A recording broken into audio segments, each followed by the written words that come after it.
This is part 4 of our daily history MCQ series. In this series, we will again discuss more questions. So, let's begin. First question is post 1857, which of the following steps were taken by the British government to curb nationalistic spirit amongst the soldiers of Indian Army? कौन से step लिए थे British government ने to curb the nationalistic spirits among the Indian soldier?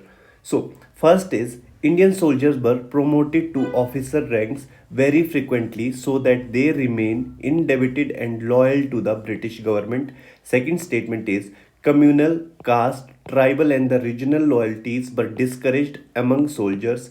Third statement is newspapers and journal were prevented from reaching the soldiers.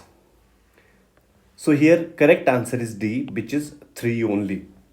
First statement is Indian soldiers को promote नहीं किया जाता था ऑफिसर रैंक से.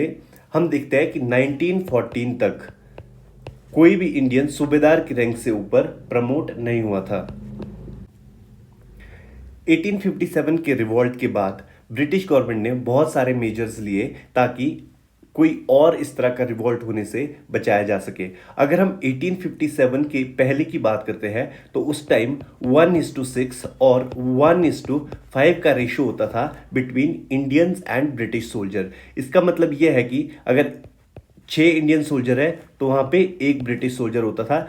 After 1857 ये ratio 1:2 कर दिया जाता है, जिसका मतलब है कि हर 2 इंडियन सोल्जर के ऊपर एक ब्रिटिश सोल्जर को रखा गया था ताकि इस तरह का कोई भी रिवॉल्ट फ्यूचर में ना हो. सेकेंड स्टेटमेंट है communal caste, tribal and the regional loyalties were discouraged among the soldiers. ये स्टेटमेंट गलत है, पहला स्टेटमेंट भी गलत है. जो कम्युनल कास्ट और tribal and the regional loyalties थी उसको इनकरेज किया गया था. ये एक पार्ट होता था ब्रिटिश की डिवाइड एंड पॉलिसी का कि जितना कम्युनल टेंशन बनी रहेगी सोल्जर के बीच उतना वो एक दूसरे के साथ नहीं आएंगे और रिवॉल्ट नहीं होगा. तो ये वाली दोनों टेक्निक उन्होंने यूज की थी. थर्ड स्टेटमेंट है newspapers and journal were prevented from reaching the soldiers. Yes, वो कोशिश करते थे कि जो जर्नल और न्यूज़पेपर है वो सोल्जर्स के पास ना पहुंचे ताकि जो नेशनलिस्ट मूवमेंट चल रहा था कंट्री में वो सोल्जर्स को ना पता लगे. तो यहाँ पे जो थर्ड स्टेटमेंट है सिर्फ वही ठीक है, तो करेक्ट आंसर डी है. Second question is which of the following statements are correct with regard to Lucknow session of Indian National Congress? First statement is the Congress rejected the demand of separate electorate for the Muslim. Second statement is moderates were accepted back into the Congress. Indian national Congress का Lucknow session 1916 में हुआ था. इस session को preside किया था अंबिका चरण मजुमदार ने. इस सेशन की 2 इंपॉर्टेंट इंसिडेंट्स हुए थे. फर्स्ट था इस सेशन में इंडियन नेशनल कांग्रेस ने एक सेपरेट इलेक्टोरेट मुस्लिम लीग के लिए एक्सेप्ट किया था इन प्रोविंशियल असेंबलीज. और जो दूसरा इंसिडेंट था उसमें जो एक्सट्रीमिस्ट फैक्शन था कांग्रेस का उसको वापस एक्सेप्ट कर दिया था मॉडरेट्स ने इन कांग्रेस. इस सेशन में मुस्लिम लीग और इंडियन नेशनल कांग्रेस पहली बार एक साथ आते हैं और एक सेल्फ गवर्नमेंट की यूनाइटेड डिमांड गवर्नमेंट के सामने रखते हैं. तो सेकंड स्टेटमेंट भी रॉन्ग है, फर्स्ट स्टेटमेंट भी रॉन्ग है. सो यहाँ पे हमसे पूछा था कि विच of the following is correct answer, तो यहाँ पे दोनों ही गलत है. So correct answer is D which is neither one nor to. Next question है with reference to the responsivist which of the following statement is are correct. First statement है they were against any form of association with the government. Second is Motilal Nehru was one of the prominent leaders. जो यहाँ पे correct answer है वो D है, neither one not two. देखिए discuss करते हैं.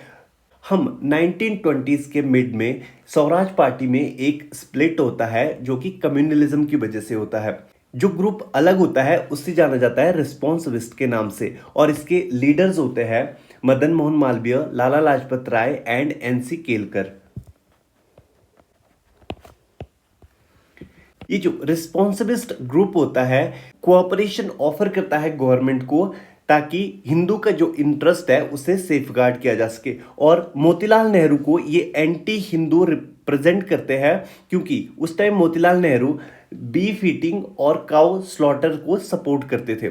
सो यहाँ पे दोनों ही स्टेटमेंट इनकरेक्ट है, फर्स्ट स्टेटमेंट भी इनकरेक्ट है और सेकंड स्टेटमेंट भी इनकरेक्ट है। So correct answer is D. Next is who among the following was associated with Eka movement. So correct answer here is Madari Pasi. ये एसोसिएटेड थे एका मूवमेंट से। एका मूवमेंट और यूनिटी मूवमेंट ये एक पीजेंट का मूवमेंट था। ये एक ऑफशूट था नॉन कॉर्पोरेशन मूवमेंट का। इसको जो इनिशियल थ्रस्ट है वो दिया था कांग्रेस लीडर, और खलीफत जो मूवमेंट के लीडर थे वो इसे इनिशियल थ्रस्ट देते हैं। बाद में एका मूवमेंट एक अपनी ग्रास रूट लीडरशिप को डेवलप करता है जिसके लीडर थे मदारी पासी, और बाद में कुछ और जो लीडर्स होते हैं लो कास्ट के वो इन्हें ज्वाइन करते हैं। इस मूवमेंट को जनरली वो लीडर ज्वाइन करते हैं जिनका बिलीफ नहीं होता है नॉन वायलेंस में, क्योंकि उस टाइम जो कांग्रेस और मुस्लिम लीडर्स का खलीफत आंदोलन चल रहा था तो वो अर्ज कर रहे थे कि नॉन वायलेंट तरीके से मूवमेंट करना है, बट जो लीडर इसमें बिलीफ नहीं रखते थे वो ज्वाइन करते हैं एका मूवमेंट को। नेक्स्ट इज अभिनव भारत बौजा। So here correct answer is C, a secret society of revolutionary in Maharashtra. Abhinav Bharat एक सीक्रेट रिवोल्यूशनरी ऑर्गेनाइजेशन था जिसको इंस्पायर्ड एंड एस्टेब्लिश किया गया था on the lines of Mazzini's young Italy. इसको स्टार्ट किया था वीडी सावरकर ने इन 1904 इन महाराष्ट्र। इसका एम था एक एब्सोल्यूट पॉलिटिकल इंडिपेंडेंस को अचीव करना, और इन्हें लगता था कि ये जो एक एब्सोल्यूट इंडिपेंडेंस है उसको अचीव किया जा सकता है सिर्फ एक आर्म्ड रिवॉल्यूशन के द्वारा। ये उस टाइम का महाराष्ट्र का लार्जेस्ट रिवोल्यूशनरी ऑर्गेनाइजेशन था और इसकी ब्रांचेस वेस्टर्न महाराष्ट्र और सेंट्रल महाराष्ट्र में भी थी। With reference to the Mopla rebellion, consider the following statement. First statement is, it was a rebellion by Muslim peasants of Malabar against oppressive Hindu landlords. Second is, the rebellion gradually merged with the civil disobedience movement. हमें यहाँ बताना है कि correct statement कौन सा है. So here correct answer is A, which is one only. Moplah rebellion start होता है इन अगस्त 1921। ये एक मूवमेंट था अगेंस्ट हिंदू लैंडलॉर्ड्स। ये स्टार्ट हुआ था मालाबार डिस्ट्रिक्ट ऑफ केरला में। इनकी ग्रेवियंसेस जो थी वो थी related to the lack of security tenure, renewal fees, high rents and against oppressive Hindu landlords. तो यहाँ पे फर्स्ट स्टेटमेंट करेक्ट है। Second statement is the rebellion gradually merge with the civil disobedience movement. देखिए जब ये मूवमेंट चलता है तो उस टाइम पे खलीफत आंदोलन भी चल रहा था, तो ये जो इसके लीडर्स होते थे मोपला रिवेलियन के और खलीफत मूवमेंट के वो सेम होते थे, और जो ऑडियंस होती थी वो भी सेम थी। तो यहाँ पे डिस्टिंग्विश करना बहुत टफ हो जाता है। तो ये ग्रेजुअली मर्ज नहीं था, ये मर्ज थे आपस में, तो ये ग्रेजुअली मर्ज नहीं कह सकते हैं। सो यहाँ पे जो दूसरा स्टेटमेंट है वो रॉन्ग है। So correct answer is A, which is only one. Next is consider the following statements with reference to the Gandhi Irwin pact. First is, it proposed to release all political prisoners not convicted for violence. Second statement है, it granted the right to make salt to the people in coastal areas for only personal consumption. तो हमें यहाँ पे बताना कि correct statement कौन सा है। So here correct answer is C, which is both 1 and 2 are correct. Gandhi Irwin pact 1931 में साइन किया गया था, जो इसमें टर्म ऑफ एग्रीमेंट थी, जो पॉलिटिकल प्रिजनर कन्विक्टेड नहीं है किसी भी वायलेंस में उन्हें इमीडिएटली रिलीज किया जाए, जो फाइन अभी तक कलेक्ट नहीं किया गया है उसे रिमिट किया जाए। एंड थर्ड इज, जो लैंड कन्फिस्केट किया गया था और अभी तक थर्ड पार्टी को नहीं बेचा गया है उसे वापस कर दिया जाए। और जिन गवर्नमेंट एम्प्लॉयज ने रिजाइन किया था ड्यूरिंग द मूवमेंट उनके साथ एक लीनियंट ट्रीटमेंट हो। गवर्नमेंट ने राइट दे दिया था जो विलेजेस कोस्ट पे है उन्हें पर्सनल कंजम्पशन के लिए सॉल्ट बनाने का, और इसमें right to peaceful and non aggressive picketing को भी इंक्लूड किया गया था। इसके बदले में कांग्रेस एग्री हो गई थी to discontinue the civil disobedience movement, और कांग्रेस ये भी एग्री किया था कि वो नेक्स्ट राउंड टेबल कॉन्फ्रेंस में पार्टिसिपेट करेगी। ये सभी टर्म्स थी गांधी इरविन पैक्ट की। Next is, which of the following activities are associated with Swadeshi movement. First is use of samitis और corps of volunteers. This statement is correct. Second is picketing of shops selling foreign clothes. This is also correct. Third is boycotting exports to England. This statement is incorrect क्योंकि boycott करना, export को boycott नहीं किया गया था, जबकि import को England से बायकॉट किया गया था. So यहाँ पे statement 1 and 2 is correct, so correct answer is C. Next is the repressive laws such as Public Safety Bill and Trade Dispute Bill were brought by the government with the prime objective of. First is curbing revolutionary terrorist activities during First World War.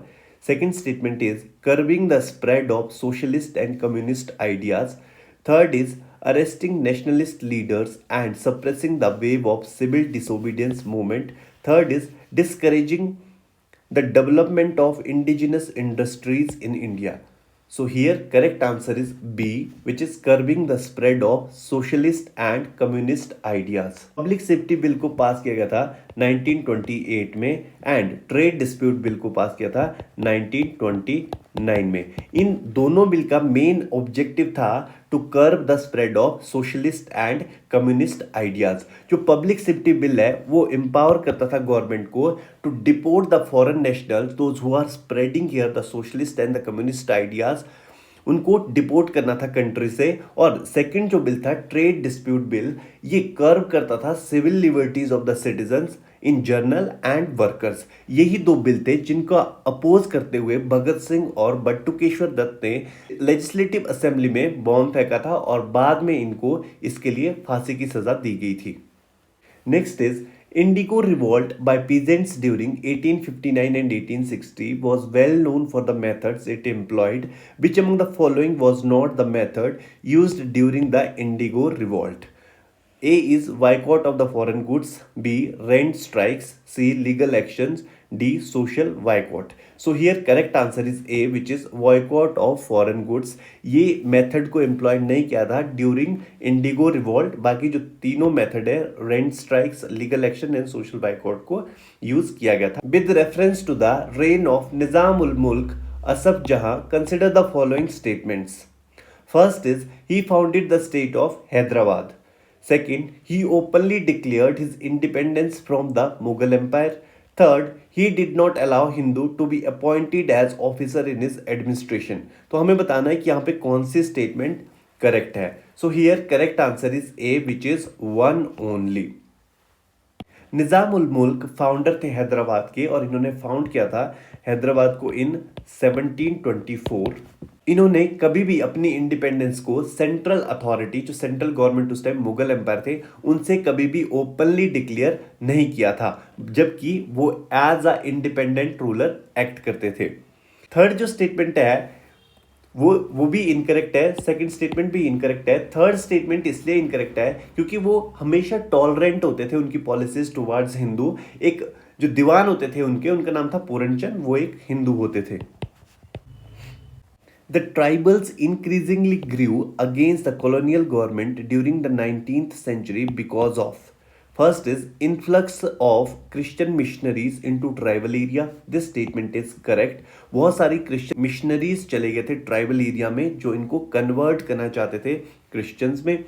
Second is यूस्प्रिंग. यूस्प्रिंग का मतलब है यहाँ पे acquiring और taking illegally the forest lands and place restrictions on access to the forest product. Yes, this statement is also correct. अगर हम देखते हैं कि उस टाइम बहुत ही ज्यादा money lender, traders, revenue farmers और मिडल मैन चले गए थे ट्राइबल के बीच में जिन्होंने एक्वायर किया था ट्राइबल्स लैंड को. और third is introduction of the large number of the money lenders and traders as middle man among the tribals. Yes, this is also correct. So here all the three statements are correct. Correct answer is A.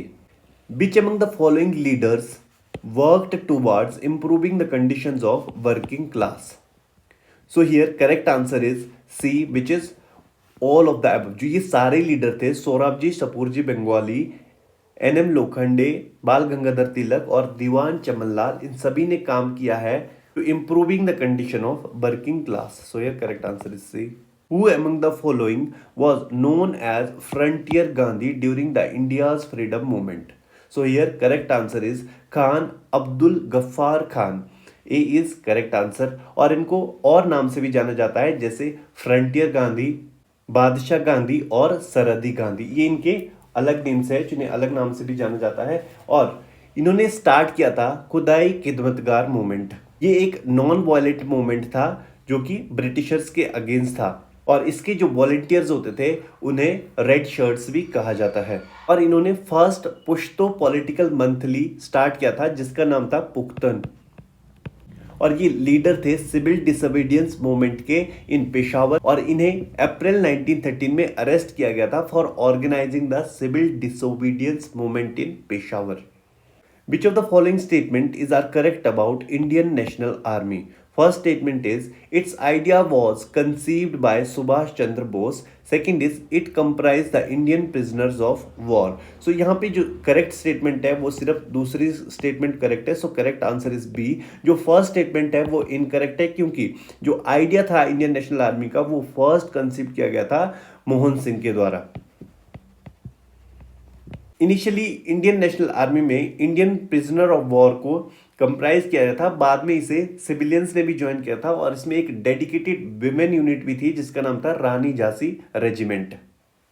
Who among the following were associated with all India Kisan Sabha? All India किसान कांग्रेस को found किया गया था इन लखनऊ इन अप्रैल 1936, बाद में इसका नाम change करके ऑल इंडिया किसान सभा रखा गया। स्वामी सजानंद इन्होंने फाउंड किया था बिहार प्रोविंशियल किसान सभा को 1929 में, बाद में ये प्रेसिडेंट बनते हैं ऑल इंडिया किसान सभा के। एनजी रंगा फेमस है किसान मूवमेंट के लिए, इन्होंने किसान मूवमेंट को ऑर्गेनाइज किया था आंध्रा में, और ये भी एसोसिएटेड है ऑल इंडिया किसान सभा से।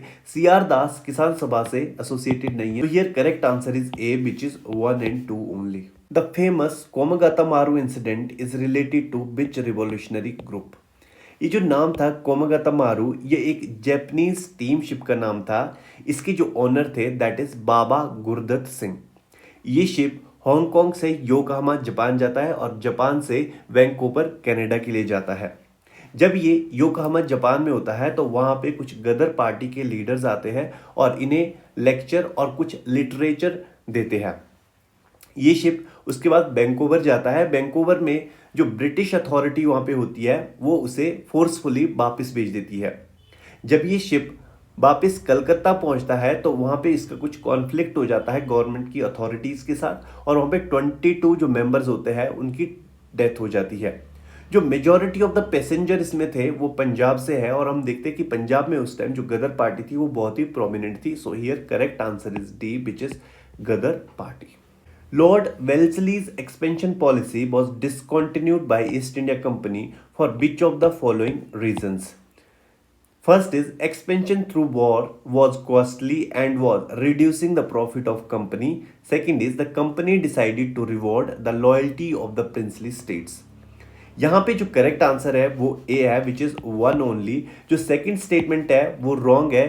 जो ये कंपनी ने डिसाइड किया था to reward the loyalty of the princely state, ये 1858 के बाद होता है। जब 1857 में रिवॉल्ट होता है उसके बाद कंपनी अपनी पॉलिसी चेंज करती है और डिसाइड करती है to reward the loyalties of princely states. So correct answer here is A which is 1 only. Next is Kheda satyagraha was organised by Mahatma Gandhi against. First statement is government's refusal to grant remission of the land revenue for crop failure. Second is mill owners' refusal to grant plague bonus to its employees. Third is significant enhancement of demand for land revenues by the government. Third is ban on temple entry for Harijans by the government. So here correct answer is A, government's refusal to grant remission on land revenue for crop failure.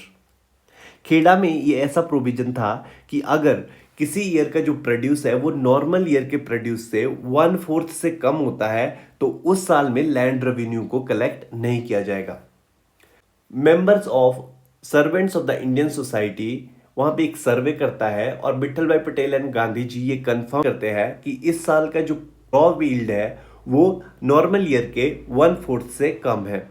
तो गांधी जी इसको confirm करने के बाद की demand होती है उसको uphold करते हैं और लॉन्च करते हैं satyagraha in 1918। With reference to the reign of Bahadur Shah consider the following statements. He granted the Maratha chief both sardeshmukhi and the chauth. Second statement is he tried to conciliate the rebellious Sikh by giving Guru Gobind Singh a high mansab. So here correct answer is B which is 2 only. जो first statement है वो incorrect है। क्यों incorrect है? क्योंकि बहादुर शाह ने मराठास को सिर्फ सरदेशमुखी ग्रांट किया था। सरदेशमुखी एक एडिशनल लेवी होता था 10% उन लैंड्स पे जिन्हें मराठास अपना एक हेरिडिटरी राइट्स क्लेम करते थे, और चौथ होता था 1/4 of the land revenue paid to Marathas in order to avoid the Marathas raid. तो बहादुर शाह जफर ने सिर्फ सरदेशमुखी पे किया था, चौथ उन्होंने पे नहीं किया था। Second statement is he try to conciliate the rebellious Sikh by giving Guru Gobind Singh high mansab. Yes, इन्होंने रिवेलियस सिख को कंसिलिएट किया था by giving the Guru Gobind Singh high mansab. So second statement is correct, first is wrong, so correct answer is B which is 2 only.